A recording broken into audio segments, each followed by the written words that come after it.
So I got an email from a DJ the other day who was impressed for some reason about the fact that I travel around the United States and all over the place, DJing wedding receptions and events for people all over the country, mostly around the country. I've been overseas as well, but and as much as he was impressed and he likes my videos, he had a question, and here's the question he asked me.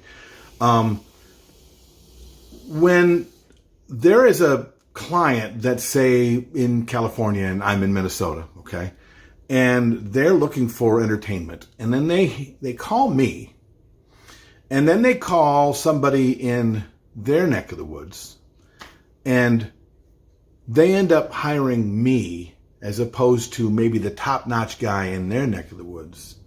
What is it, he said, what is it that you're offering that other people don't? I mean, we do the same thing, right?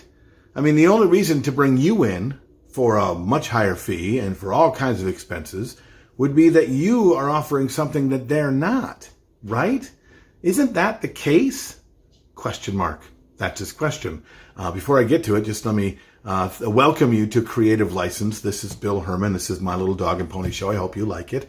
Thanks for everybody who checks in, and thanks for taking care of the sponsors that help me to continue to do this, like Promo Only and DJ Event Planner and Electro Voice Speakers and the Entertainment Experience workshops, the workshop that I do in November and again this year in February. And of course, the DJ NTV and the DJ NTV DJ show, which is happening this February in Las Vegas. If you want to have some half-price tickets, reach out to me. I'll give you a code. You can be sure to do that. So anyway, answering the question, he said, so you got to be doing something different than the other guy, right? Answer to the question, yes. Well, what is it?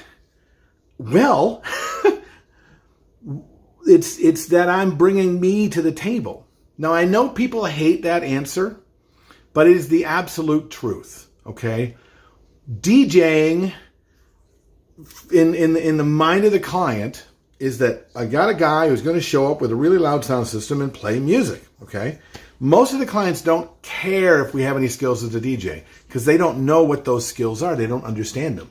Okay, they're not out there looking for the best mixer or the guy who has the best program and has the best music. They're not looking for the guy with the best skills when it comes to a beat matching or whether or not he has Serato or a virtual DJ or even Megaseg. Okay, they don't care. They don't know, right? So what is it that you as a personality are bringing to the table? That's the thing, okay, really. They don't have another Bill Herman in San Diego, California. So they went out looking for the only one that exists in the entire planet, and that's here in Minnesota.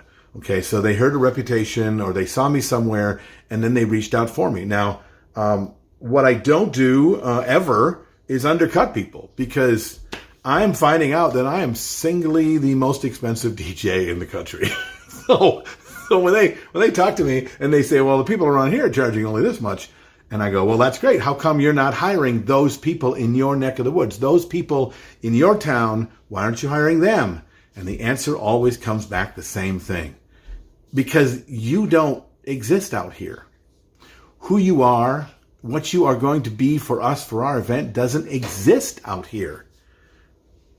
Okay, I know it frustrates you guys, but you have the same thing going for you. You do. Okay, you have one thing that is different than everybody else. Everybody in the entire planet. It's you. You are just not sold on you, right? You just don't see how unique and wonderful you are as a personality and how much that is worth to the client that is looking for it. And when you do start to see that, when you do start to communicate that, actually see it and feel it, then communicating it isn't that tough. Okay? Because it's not that hard for them to see that you are the only thing that is you. I don't know if you got this. I think some of you do, but you still are having a problem putting it into practice. I feel for you, man. I wish it was something less simple than just do it. It's kind of like raising your prices. I want to raise my prices. I want to double my prices, but I don't know how to do it. well, just do it. Okay? It seems like a risk, but do it, because you're not going to know until you do. Okay? And when it comes to what you know and who you are and what you can provide to your clients, do that. Be confident in that. Be that only thing that they can find, know it, and communicate it, and put a place of value on it, a real value, not just, I'll come in around the price that everybody else does over in your neck of the woods. Because if I did that, then this wouldn't work now, would it? What do you think of this? Are you doing this now? Do you want to know more about it? You can learn more. You could be a part of my workshop. It happens every November, and then I've got another one coming up in February. Now it's left. You can reach out to me. I'll tell you all about it. Until then, though, this is Creative License, and I'll see you next time.